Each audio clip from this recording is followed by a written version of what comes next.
रुको तुम दोनों। बेटी गौरी, तू कहाँ जा रही है? और तुम बहुत परेशान लग रहे हो। कौन बोल रहा है? यहाँ तो कोई दिखाई नहीं दे रहा है। फिर कौन है? गौरी, लगता है ये कोई भूतिया जगह है। चलो वापस चलते हैं। गौरी, मुझे बहुत जोर की भूख लगी है और मुझे कुछ भी दिखाई नहीं दे रहा। तो मैं क्या बनाऊं, क्या खाऊं, मुझे कुछ समझ में नहीं आ रहा है। मैं कुछ खाने का इंतजाम करके आती हूँ। गौरी घर से निकलकर गांव वालों के पास जाकर खड़ी हो जाती है। कोई कुछ खाने को दे दो। ये गाय यहाँ पर क्या कर रही है? लगता है हमसे कुछ कह रही है। अरे गाय भला कैसे बोल सकती है? तुम्हें जरूर कोई नशा हुआ है। अरे जा जा जा यहाँ से। तेरा साया हमारे ऊपर मुसीबत लाने वाला जैसा है। जा जा यहाँ से। गौरी को भगा दिया जाता है और वो कई जगह मदद मांगती है, लेकिन कोई उसकी मदद नहीं करता। थक हार कर गौरी घर वापस आती है।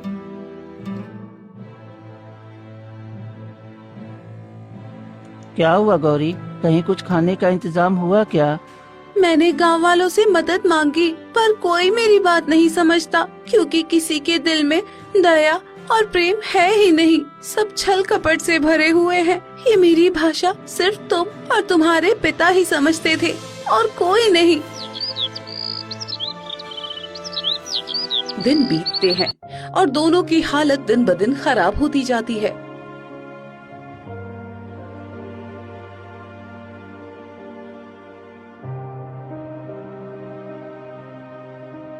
गौरी, चलो मैं तुम्हारे साथ चलता हूँ, शायद कोई हमारी मदद कर दे। दोनों एक गांव वाले के पास जाकर कहते हैं।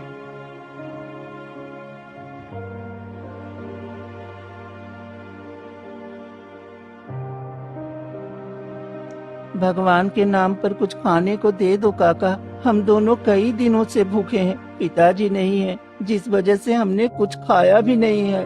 अरे जा जा, तुम जैसे मनुष्य का यहाँ रहना बेकार है। निकल जा मेरे गांव से। हाँ बिल्कुल ठीक कहता है। अरे तुम्हारा अपशगुन अब हमारे गांव पर भी पड़ रहा है। तेरी पड़ोसन ने कहा है कि उसने तुम्हें एक बार खाना खिलाया था, इसलिए उसकी जान अब खतरे में है। इसलिए तुम दोनों हमारे गांव से निकल जाओ। सभी गांव के लोग मिलकर उन्हें भगाने लगते हैं। भगवान के लिए ऐसा मत करो। गांव वाले उनकी एक नहीं सुनते।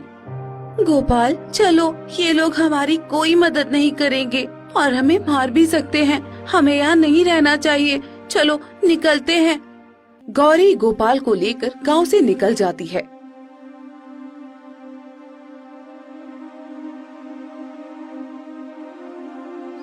और घने जंगलों की तरफ चली जाती है।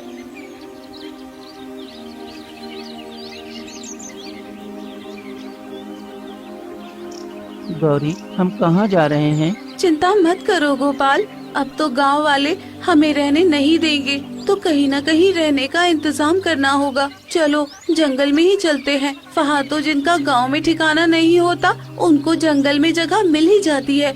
चलो चलते हैं। दोनों आगे जा ही रहे होते हैं कि अचानक किसी के कराहने की आवाज आती है। गौरी, ये कराहने की आवाज किसकी है? लगता है कोई मुसीबत में है, हमें उसकी मदद करनी चाहिए। हाँ हाँ, क्यों नहीं, चलो देखते हैं आखिर कौन मुसीबत में है।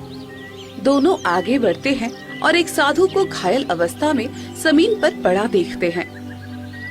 ये कौन है? ये एक साधु है। इनके पैर से खून निकल रहा है। लगता है उन्हें चोट लगी है। हमें उनकी मदद करनी चाहिए। तुम मेरी मदद कर दो। मेरे पैर से खून निकल रहा है, कब से बंद ही नहीं हो रहा है। तुम दोनों मेरी मदद करो। तुम दोनों मेरी मदद करो। हाँ साधु महाराज, क्यों नहीं, मैं अभी कुछ औषधियाँ लेकर आती हूँ। मुझे पता है, पिताजी ने बताया था कि नीले रंग के फूल का रस लगाने से खून रुक जाता है और जख्म भी जल्दी भर जाता है। ठीक है, मैं अभी लेकर आती हूँ। गौरी जंगल के थोड़े अंदर जाती है।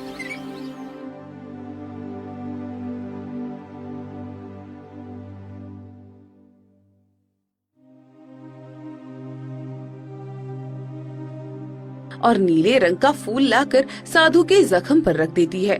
कुछ देर बाद साधु को कुछ आराम मिलता है। तुम दोनों सच में बहुत अच्छे हो। मैं कई घंटे से मदद मांग रहा था, पर किसी ने मदद नहीं की। तुम दोनों दिल के बहुत नेक हो। तुम्हें इसका फल जरूर मिलेगा। ये मेरा वरदान है और तुम्हारी आंखें न होते हुए भी तुमने बहुत अच्छा काम किया है। तुम दोनों की दोस्ती हमेशा यूं ही बनी रहे। साधु वहाँ से चले जाते हैं। चलो, हमारी किसी ने तो तारीफ की, वरना इतने दिनों तक तो सब हमें अपशगुन ही कहते रहे। हाँ गोपाल, अच्छाई का भी दिन आता है और देखना एक दिन सब हमारी दोस्ती की तारीफ करेंगे। दोनों आगे बढ़ते हैं कि तभी एक रहस्यमयी आवाज आती है।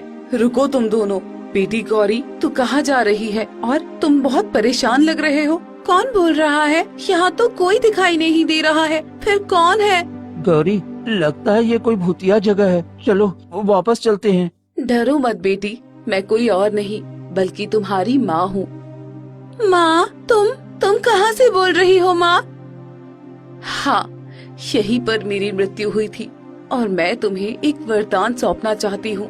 कुछ याद आया? हाँ माँ, तुम मुझे छोड़कर क्यों चली गई माँ? मुझे बहुत याद आती हो तुम, और अब सब लोगों ने हमें गांव से बाहर निकाल दिया है। डरो मत बेटी, मैं तुम्हारी तकलीफें देख रही थी, इसलिए मैं यहाँ से न जा सकी। पर मैं जानती थी कि तुम दोनों एक ना एक दिन यहाँ जरूर आओगे, इसलिए मैं तुम्हारी प्रतीक्षा कर रही थी। गोपाल, मैं तुम्हें एक वरदान देना चाहती हूँ। तुम जिसे भी छुओगे वो सोने की चीज बन जाएगी। जिस प्रकार गांव के लोग तुमसे नफरत करते थे, उसी प्रकार अब तुम्हारी इज्जत करेंगे। क्या सच में? हाँ, अब से तुम्हारी जिंदगी की सारी तकलीफें खत्म हो जाएंगी। ये मेरा वरदान है। तुम्हारे पिताजी ने मेरे बच्चे को बचाकर मुझ पर जो एहसान किया है, वो आज मैं एहसान पूरा कर रही हूँ। अब तुम गांव जाओ, सब सही होगा। चलो गोपाल, अब हम गांव में चलते हैं। देखना सब हमारी इज्जत करेंगे और तुम्हारी तारीफ करेंगे। हाँ गौरी, आज तुम्हारी माँ से इतना अच्छा वरदान जो पाया हूँ। दोनों गांव की तरफ आगे बढ़ते हैं। मुझे बहुत जोर की प्यास लगी है गौरी, रुको ना, किसी के घर के पास रुको, मुझे उनसे पानी लेना है। हाँ ठीक है, पास में एक घर है, चलो वहीं चलते हैं। दोनों पास के घर में पहुँचते हैं।